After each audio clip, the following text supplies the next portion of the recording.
Waging war on corruption. It's Alex Jones coming to you live from the front lines of the info war. Tax you while you drive, surveillance cars rolling out. They cost more, and they're ripoffs. That's what 250 square foot coffin apartments are about. You pay more than you would for a 2,000 square foot apartment under their plan. It's all about raping you, but calling it trendy. And then all the good trendies get the little car, the little coffin apartment, and they're all proud of themselves. It's fun to be a chump. Andy in Maine, thank you for calling on this Friday worldwide transmission. Hey, Alex. Listen, I had a couple of ideas I wanted to put out there. First of all, I know in my voting district here in Maine, all of the volunteers are elderly people. And I really think that it would be good if we put out there that if you have the time, volunteer at your voting station so that you can be on hand. Also, I think it would be a good idea maybe to organize exit polls at your district. Yes. So that you're there to actually do an exit poll yourself to account for these votes. I'm posting a group on Facebook that's going to be called, and I'm posting it in the next half hour, called Vote Protectors. And I'd like to invite everybody to go there so that we can at least have a discussion. Absolutely. I mean, I wish I had the money to have reporters in like all 7 or 8 battleground states at the key counties that are always contested to have Leanne McAdoo, Joe Biggs, David Knight. I mean, I'm going to send reporters 50 feet away from the polling place, wherever it's legal and lawful, and then talk to folks, who'd you vote for? That's what you're supposed to do to check the integrity. I remember with Pat Buchanan, was it 1996, but I was working in there. I was even paid like, I think, $2 an hour as part of it. I mean, I didn't want the money, but that's part of it. And I remember Pat Buchanan had like 70% of the vote, but at the end of the night, they said he had like 5% or something. And everyone knew they'd stolen it from Pat Buchanan. We could see on the Scantron, bubbled in Pat Buchanan for the Republican nominee. But they stole it. There were Pat Buchanan signs everywhere. Well, here's the deal. Trump's got the money and the system to fight it. What are you expecting to happen? What's your gut tell you? Well, my gut tells me that Hillary will do anything that she can. I mean, she has so many operatives out there, and we have to, at a grassroots level, locally, in your own district, where you live, whoever is listening right now, take an action. You talk about getting a radio show of your own and all that, but you know what? This is something that is simple. It's easy. You just have to commit to it in your district. If you're all you do is call the county clerk or the head of elections, and they tell you where to come sign up, and you'll get put in there. And listen, when they're stealing it, they'll say, no cameras. Everyone turn cameras off. And that's when you videotape, and you get that out. And I'm telling you, we get enough of these when they're stealing them. There'll be an investigation, a Supreme Court situation, which is why they killed Scalia, so it could go for Hillary. I'm telling you, they got it set up. But I'm telling you, we'll show them stealing it if we've got enough people inside the central systems, not just at the precinct levels. We need to be precinct, but more importantly, the central hub of your county is where the dirty deed's going to go down.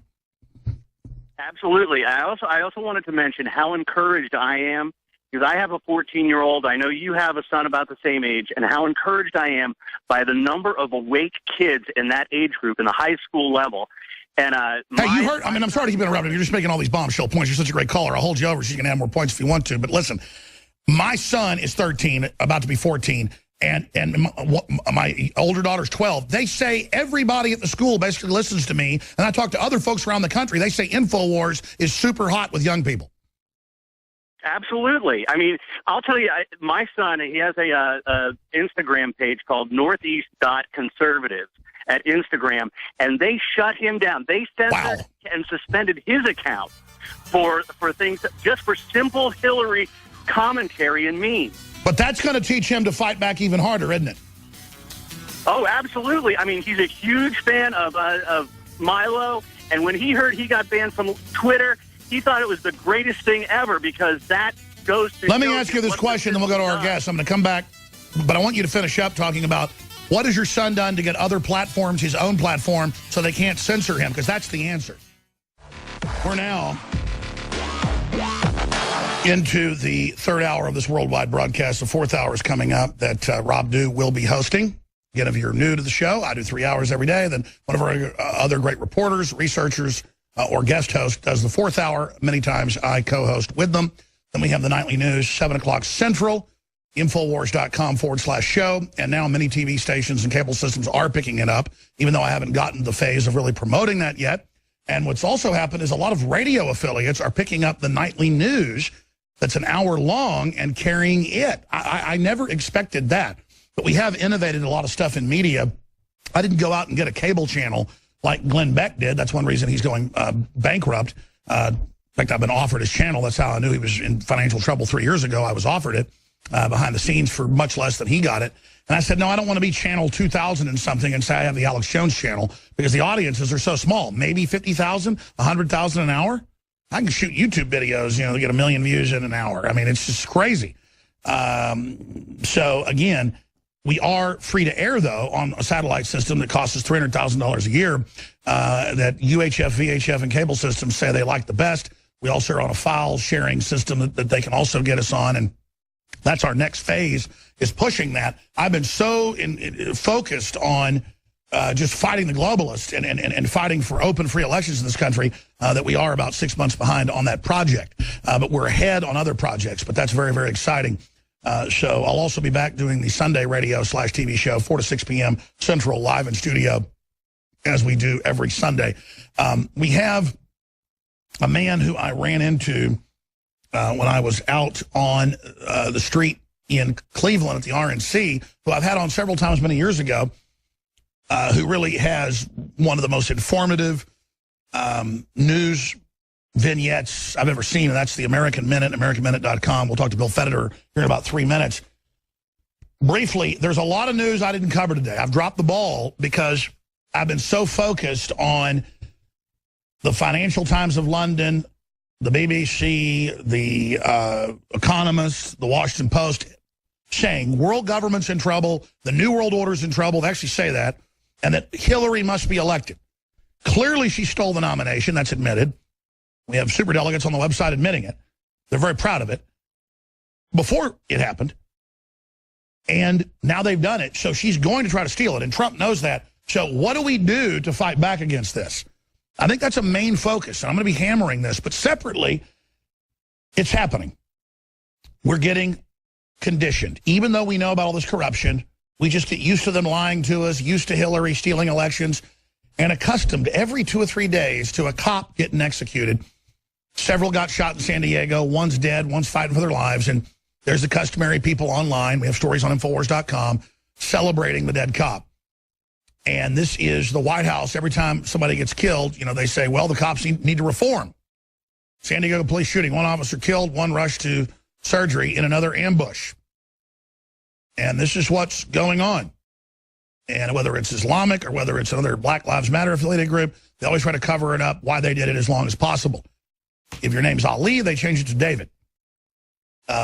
If you're a black national, they call it a right-wing attack. I mean, this is the 1984 level we've reached. And we're going to be talking to Bill here in a minute about all of this and about the history of this country and how if we rediscover it, we'll know why the globalists want to demonize it so much, because it's the antidote to their world system. There's 2 world systems in competition: centralized conquest and open free market. We never fully realized the open free market, but the little bit we did revolutionized the world. So we'll be talking to him in 2 minutes. But Andy in Maine, your son, you said, had a popular Instagram and that it got banned.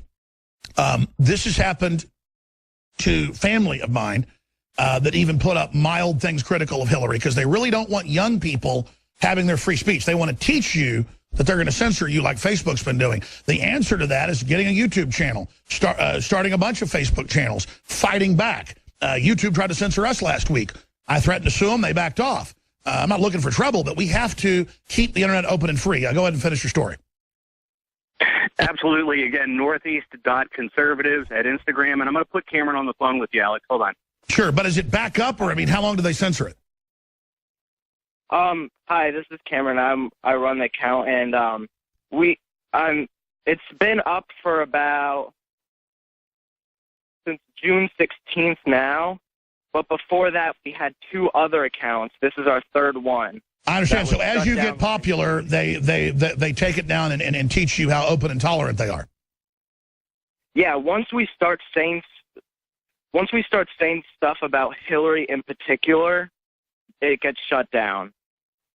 Well, Like, the answer really? is to screenshot your old site, put YouTube videos up about what they did, doppelgang it with Facebook, but also your own website, as Drudge says. You must have your own platform.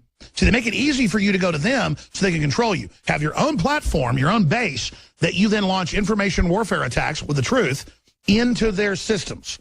But when you go into the matrix, you've got to jack in. You've got to have your own ship.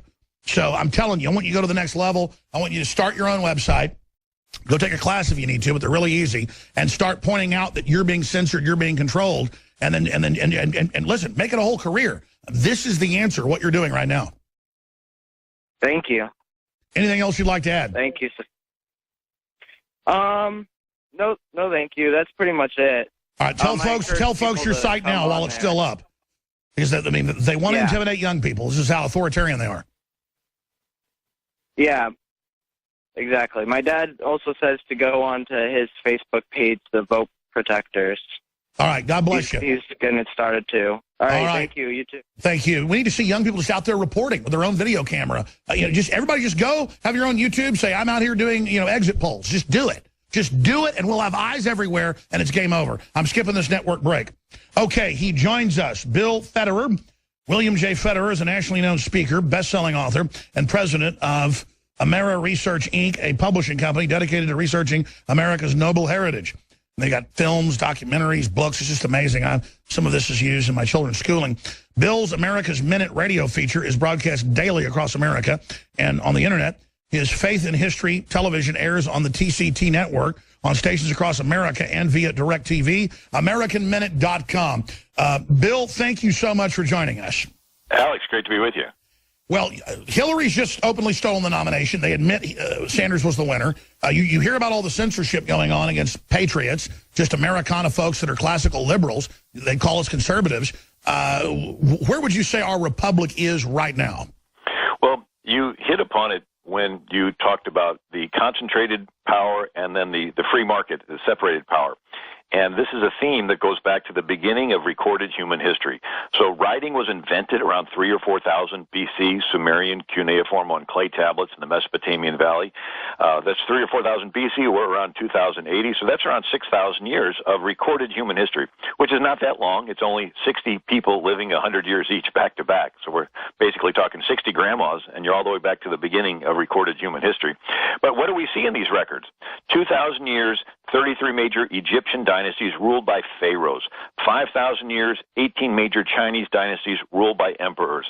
Cyrus of Persia, Nebuchadnezzar, Darius, Alexander the Great, Indian Maharajas, Julius Caesar, the Byzantine emperors, Muslim sultans, African chieftains, King Kamehameha, and then, of course, these global empires, right? Genghis Khan killed 30 million people from Korea to Hungary, and then the King of Spain, France, and Austria. But the most powerful king in recorded history was the King of England, and he controlled 13 million square miles and 500 million people. Now, I do point out that communism is nothing more than monarchy. Every communist country has a dictator: Stalin, Pol Pot, Ho Chi Minh, Castro, Mao Zedong. The Communist Party members North Korea is a hereditary dictatorship. Yeah, and the Communist Party members are the new royalty, and then the people are the peasants. So basically, socialism, communism is a monarchy makeover. But there's this undeniable trend for power to want to concentrate. Now, our founders, when they had a chance to set up a government, they wanted to run as far away from a king as possible. They took the power of a king, broke it into 3 branches, separated it federal to state level, tied up this federal Frankenstein with 10 handcuffs. It was Eisenhower that used that Frankenstein term. He said the states created the federal government, but Frankenstein-like, the creature wants to destroy the creators. And so there's this trend of gravity wanting to pull the satellite back down. And so it was good that Lincoln ended slavery, but in the process, a lot of rights went from the states to the federal government. It was good that Franklin Roosevelt wanted to end the Depression, but he concentrates power with his New Deal programs.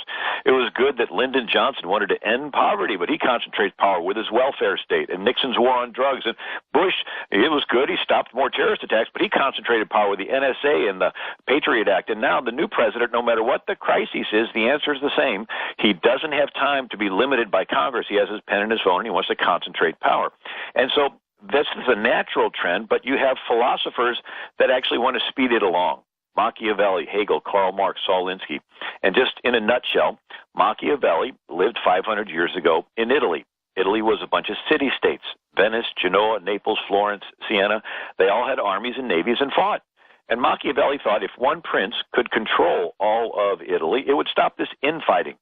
So he writes a book called The Prince, where he advocates the ends justifies the means. The end of one prince controlling all of Italy is such a good end, because it'll stop this infighting, that any means necessary to get there is justified. Lie, cheat, steal. So if a prince conquers a city, the city would hate him. But if the prince paid criminals to kill cows and burn barns and create crisis and terror, the people would cry out for help. The prince would come in and get rid of the very people he bribed. Nobody would know the better for it, and everyone would praise the prince as a hero. And it's actually good marketing. You create the need and fill it. You go around the back of the house and set it on fire, and then you go around the front of the house and sell them a fire extinguisher. And that's Cloward and Piven, which has been adopted by the Democrats to bankrupt the country so they can then take it over. Right, and they get to be the heroes in the process of taking it over. And this Machiavellian strategy influenced someone named... And that's why they brought in 5 million radical Islamics into Europe, 80% military-aged men. Now that they attack, I said this 2 years ago, now they attack, they declare civil emergency and arrest Germans and Swedes and Frenchmen that criticize the Islamic invasion. So the very government that brings it in is now the hero taking your rights, but still won't fight it. Another term that you described is called psychological projection. Blame shifting, where the attacker blames the victim. So the person that is accusing the other of being racist, the accuser is actually the racist one. Somebody's saying, well, you're rich people, class warfare. Well, it's the accuser. There's a David Axelrod. I actually saw him at the Republican National Convention and said hi to him. And anyway, he was on NPR radio 2010, and he said, in Chicago politics, we have a tradition where you throw a brick through your own campaign office window and then call a press conference to accuse your opponent. Sure, and that later got put into House of Cards. That later got put into House of Cards. And, wanted to throw in Hegel really quick. Napoleon conquers Prussia, a German province, so easily that the king said, we can't let that happen again. We need to strengthen the state. And so Hegel was the philosophical basis. He says the state is God walking on earth. And he came up with Hegelian dialectics, a way to concentrate power. And it's a triangle. One corner is a thesis, the opposite is an antithesis or antithesis, and the top corner is a synthesis. And didn't he just codify the whole false flag of Machiavelli? You've got it. And it sounds complicated, but it's actually simple. You start off, you create a problem that's real bad, and everybody is happy to settle for your answer that's half as bad. Then that becomes the new thesis starting point, and you create another problem that's real bad, and everybody's happy to settle for your answer that's half as bad. You do this over and over till you move from the people ruling themselves to a king. And so Karl Marx applied Hegelian dialectics to politics. How do you create a problem that's real bad? You send in organizers, agent provocateurs, provoking agents, agitators.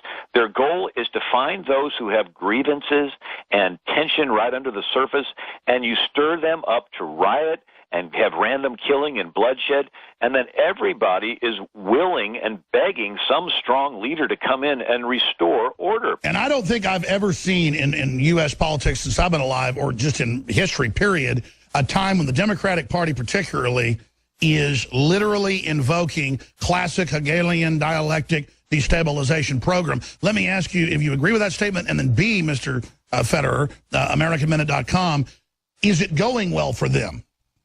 Well, you're hitting it right on the head, and I applaud you for speaking and explaining this to the public. I find so many people, Lenin called, he used the term useful idiots, people that are actually caught up in thinking that the issue is what they're talking about. Saul Alinsky, quote David Horowitz quoted from him, he says, the issue is never the issue. The issue is revolution. And so what Karl Marx did, he would send in these agitators, and they would organize the proletariat against the bourgeois, which is the working class against the business owners. They'd organize the blacks against the whites, the Muslims against the Christians, the Catholics against the Protestants, the Hutus against the Tutsis in the Congo and Rwanda. They really don't care who the two sides are, and they don't care what the issues are. They just want a destabilizing crisis that's so bad that everybody begs a strong leader. Now, it actually works best if the people are not Christian. Why? Napoleon said, religion is what keeps the poor from murdering the rich. So if you have poor Christians, they'll just forgive. They'll just, suffer and all. That's why globalists target Christians worldwide, real Christians, because they don't conform to this dialectic. Right. And so you get these people that have raw human passion, and you say, you've been wronged, you want what they have, follow me, you'll get it. And once there's a destabilization of social order is when this strong leader usurps power and takes Is that over. why Muslims seem to be the perfect patsies? Well, yes, Muhammad used this tactic. He would come into a town with their scimitar swords, and they would do random violence, and the town would say, well, what do we have to do to stop you? He would say, submit. And they go, okay, well, we submit. What does that mean? Okay, men, get your sword and your horse, follow me to the next town. And so the larger group would go to the next town, and they do random violence, and the people say, what do we got to do to stop you? And they say, submit. And then you say, okay, get so your sword and it's horse. called terrorism. He's been employing terrorism for 1,400 years.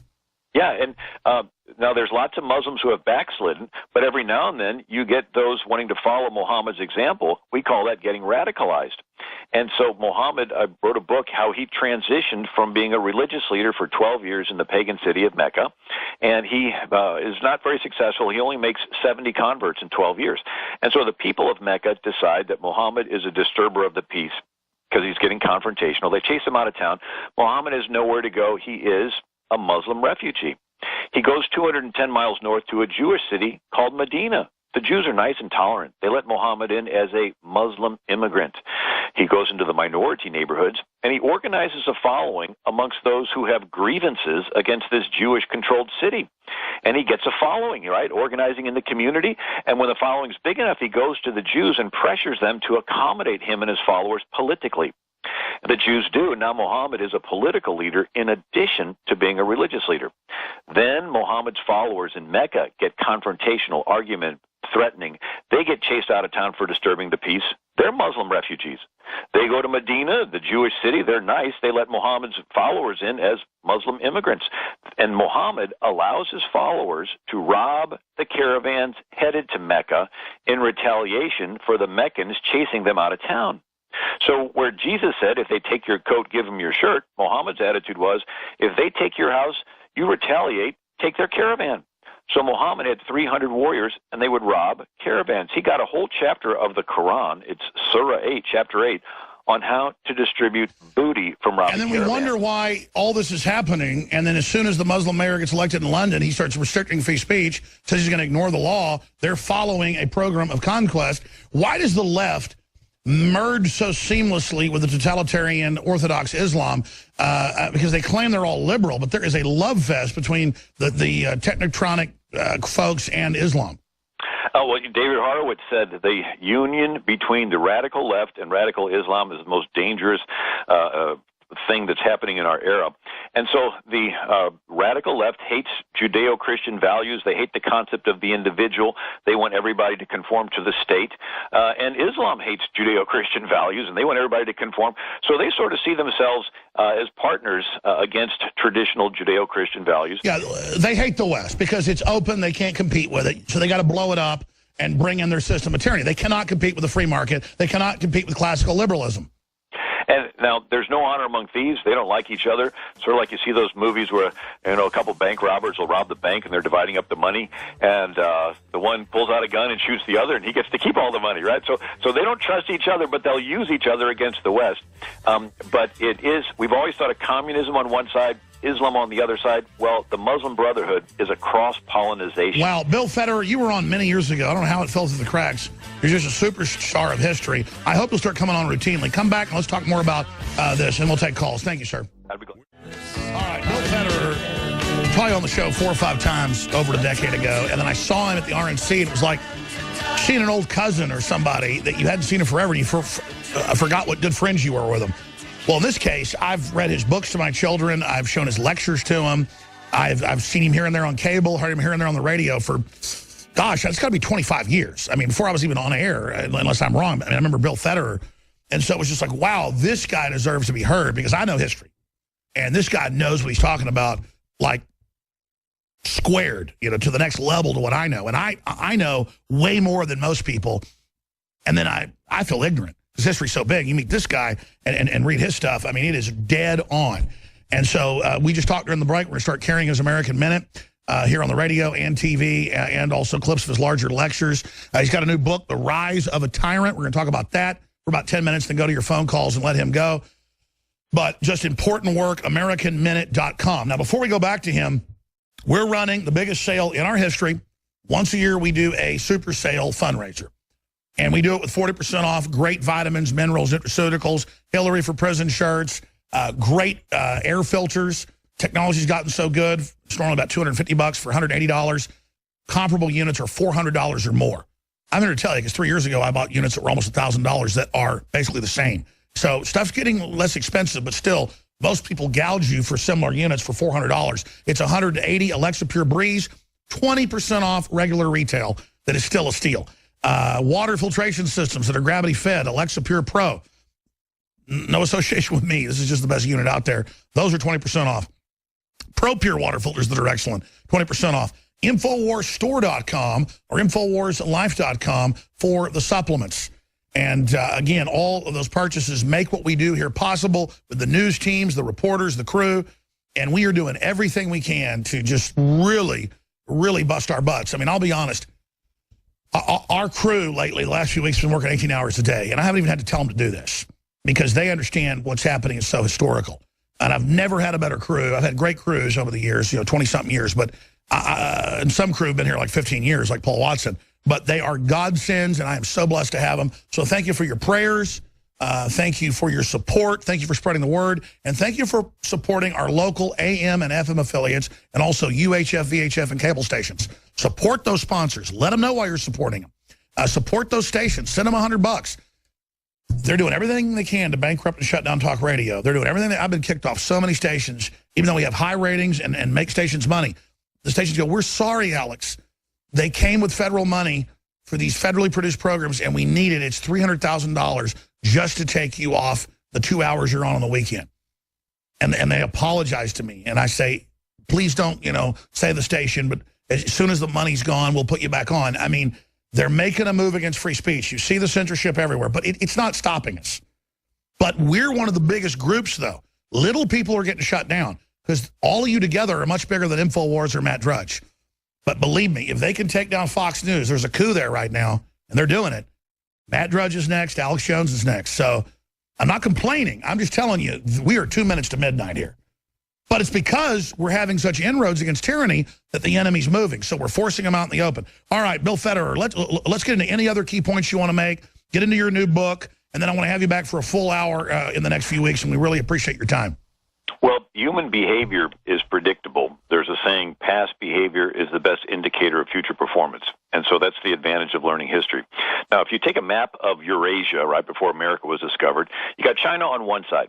And for 5,000 years, they had 18 major Chinese dynasties. And if you wanted to have a republic or a democracy, the emperor would show up with a 100,000-man army and rip the walls down around your city. So China has really never had any experiments in self-government. The other side of the map is the Mediterranean. And you've got islands and rocks and storms, and it's very hard to have a dictatorship with all these variables. And so it's in the islands of the Mediterranean we see the next step of people experimenting. Because there's places to hide. There's places to hide. Right, and so if we focus on Athens, around 622 BC, Athens had a king named Draco, and he had Athens' first written laws. Now, this was a step up because prior kings could rule on their whims and caprices, and they'd kill you and take your farm. And so the people of Athens says, look, King Draco, at least write these laws down. He did, but it was the death penalty for every other thing, so they got nicknamed Draconian laws. That's where that term came from. Well, in 594 BC, they get a new king in Athens named Solon, S-O-L-O-N. Solon invented democracy. And in democracy, everybody every day had to go to the market and talk politics. And if you didn't keep up with politics every day in Athens, you were called an idiotus, an idiot. And now if there's a king, an emperor, and you have an agenda, you got to get in to see the guy. Like China, the emperor had 2,000 concubines and Mandarin eunuchs that kept them, and you'd bribe these mandarins with money just to get in to pitch your agenda. Well, in Athens, there was no emperor. The people made the decisions. Well, if you have an agenda, how do you pitch it to the whole city? They would get the whole city together in an amphitheater and put on plays, comedies, and tragedies where they'd ridicule and buffoon certain points of view and honor and extol other points of view. And this brought in high culture. And from that time till now, theater and entertainment is always political in a country where it's the people making the decisions. And I could get into more of that, but someone I wanted to mention is Plato. Now, he lived in the Athenian democracy, and he said the government would go through 5 stages. The first stage, he said, was rule of the capable. These are people that know how to run farms and businesses. They know how to run city government. They're just responsible. They do a good job. The city grows. The second group wants to get involved in politics. Plato called them lovers of fame.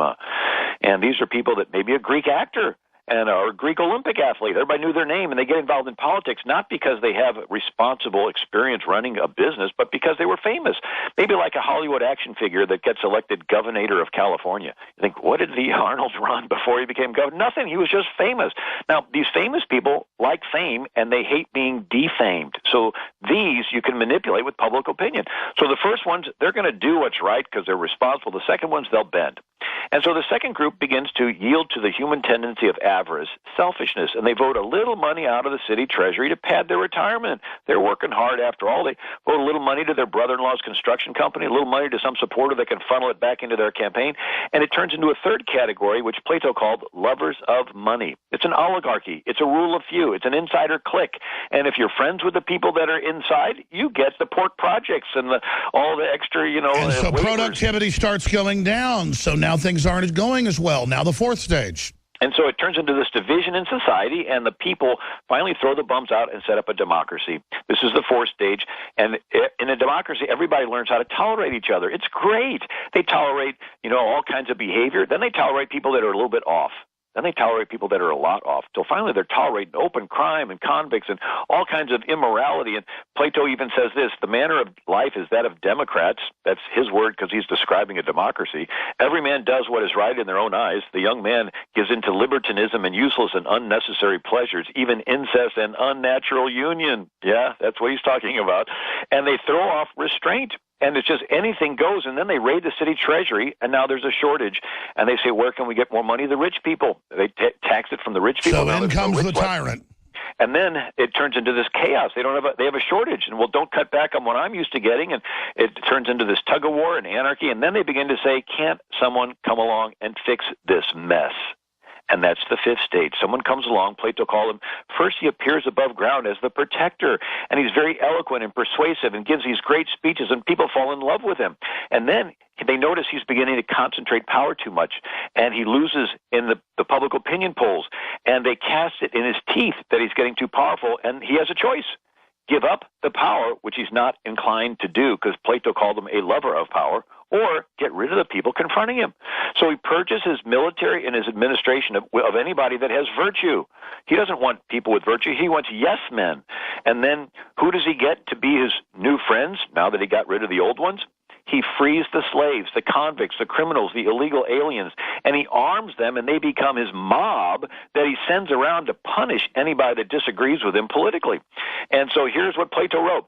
And the protector of the people, having a mob entirely at his disposal, he is not restrained from shedding the blood of kinsmen by the favorite method of false accusations. He brings them into court and murders them. And so he uses this power of the state to go after his political enemies. And finally, he stands in the chariot of state, holding the reins of power, and he's revealed as the tyrant.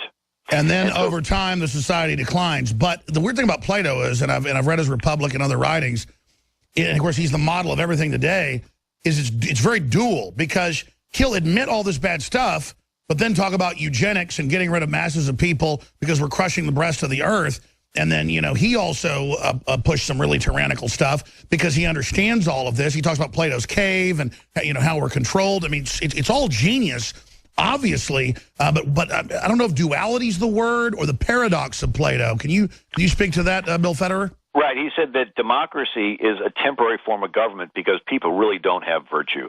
If they're given the choice of giving up their virtue or giving up their life. So you have to have a republic that guards certain codes so the mob can't vote the other half be their slaves.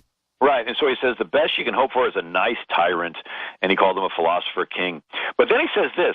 He says, so the tyrant, Then comes the famous request for a bodyguard with his, in other words, there's threats on this tyrant's life, and the people are all concerned about him, and they let him. This is a false coup. This is like what happened in Turkey, right? And so there's this threat on the guy's life. And, Sergei Kirov is a famous Russian that was praising Stalin. And Stalin was a little threatened by him because he was getting too popular.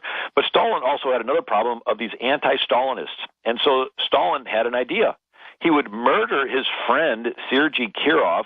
Nobody would blame him because they're such close friends. And everybody would blame these anti-Stalinists. And so he murders them, blames it on the anti-Stalinists, uses that as an excuse to purge the Soviet Union of over 1 million people. And so this is this staged coup type of thing. Bill Federer, absolutely. That's exactly what we're talking about now. That's happened in Turkey. Expanding on that then, looking at this, what phase would you say we're in right now? Because obviously these phases are in flux. Things are so complex now. There's pieces of every phase. Thomas Jefferson first, he talked about the yeoman farmer. He said we've got to stay decentralized, we've got to stay local, and we've got to stay near the earth or we'll become decadent slobs. He believed, as a classical liberal, that that was the way to basically short-circuit this slouch towards Gomorrah. Can you speak to that as a historian? Well, when the public opinion of the quote-unquote protector begins to go down, then he throws off the charade. Why try to give this fake front that he's in favor of the people? He just throws it off and he becomes a dictator. And so it's like a cornered animal, and when they really get in the corner, the fangs come out. And if we think, Republicans get a turn, Democrats get a turn. We're talking global power. We're talking the 6,000-year quest. Yeah, Hillary may openly steal the election. I mean, she is already stole the nomination. She's already committing crimes. She's already above the law. She is a tyrant ready delivered. I believe if she's put in office, she will become Tyrannus Maximus. She's would extract retribution on all those that disagree with her. It's sort of like electrons. What we're seeing is it's a struggle. Is it power from the bottom up or power from the top down? King Louis XIV was called the Sun King, and his subjects were the planets that revolved around him. Louis XIV said, "I am the state," and he even said, "It is the law because I wish it." Lo and behold, the law was just the king's will. So let it be written, so let it be done. In America, we said, we don't like that. We want law from the bottom up. And so what we're experiencing right now is this electronic polarity struggle. Is it going to be... So you agree, we're in a galactic crossroads of flux point. Which way do you see the tea leaves going? I have to look at it from somewhat of a spiritual perspective to get any hope. And it's what stories do we like in the Bible? Well, it's David against Goliath. It's Moses against Pharaoh. It's Gideon against 100,000 men. In other words, it looks hopeless, and then little nobodies with faith and courage stand up, and things turn around. And that's what I'm hoping for and praying for. If I looked at it strictly from the natural, you'd think, gee, from Nimrod and the Tower of Babel to Genghis Khan, Attila the Hun, these empires keep getting bigger and bigger and bigger, clearly with a global perspective as an ultimate goal. The George Soros wanting to, and so this. And by the way, George Soros is proud of his Nazi collaborating, 60 Minutes, and I've read his writings where he says he believes he's a Messiah and a Christ. He's clearly a megalomaniac mental patient. I mean, why isn't he locked up? Well, I mentioned before that I lived in Missouri. I was half an hour from Ferguson. 99% of the people rioting in Ferguson were not from Ferguson. They were all brought in, part of the old Occupy Wall Street people, but it was more Missourians organizing for reform and empowerment. And you can go to Snopes, and it even says it's a George Soros-funded group. He put $30 million into it, and they organized the rioters. They actually advertised in Chicago papers, go to Missouri and organize. And not to empower black people, but make them be the detonator switch to bring in tyranny, and then they'll get the blame. Yeah, I mean, the mayor of Ferguson worked on my campaign when I ran for Congress back in the year 2000. I ran against Dick Gebhardt.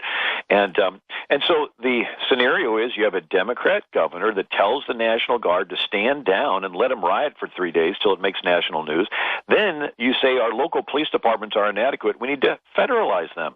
Strong Cities Initiative, shared data with the federal government, and then the same people were moved to Baltimore. It's a rent-a-mob, and the Democrat mayor lets them do $1 billion worth of damage, and afterwards they say our local police department's inadequate. We need to federalize it.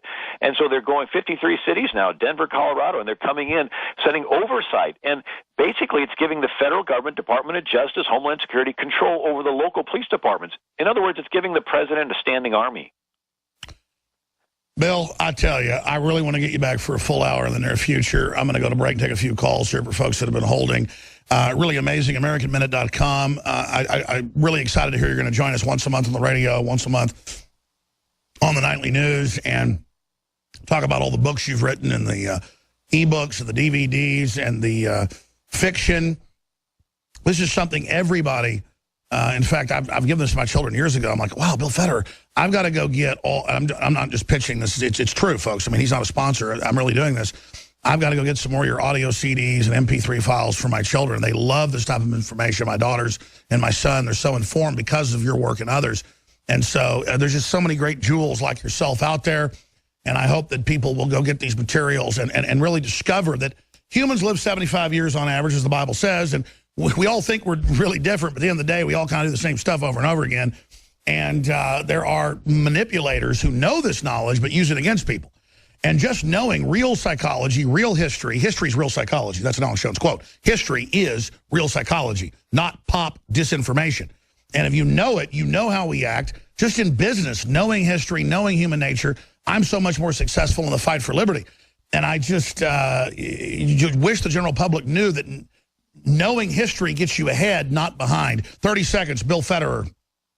Well, I just want to thank you for having the courage to bring all this to light. And, I think you're one of the ones that's being raised up to educate our country. And there's always hope, but there's something for every single person to do.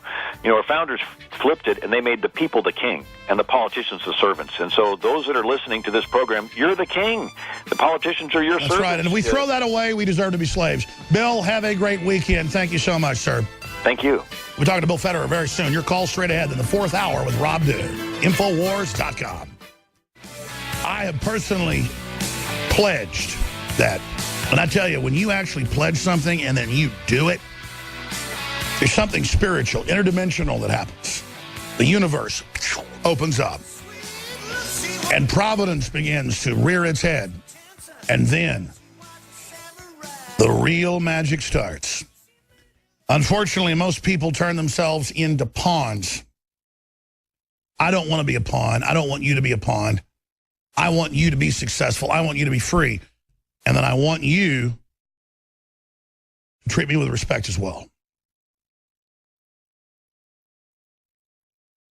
You look at the slaves of the Democrats, and the Republicans are horrible as well, but you notice the Republicans didn't go along with stealing the nomination. There's more virtue there just because of the top people that support it, not the leadership.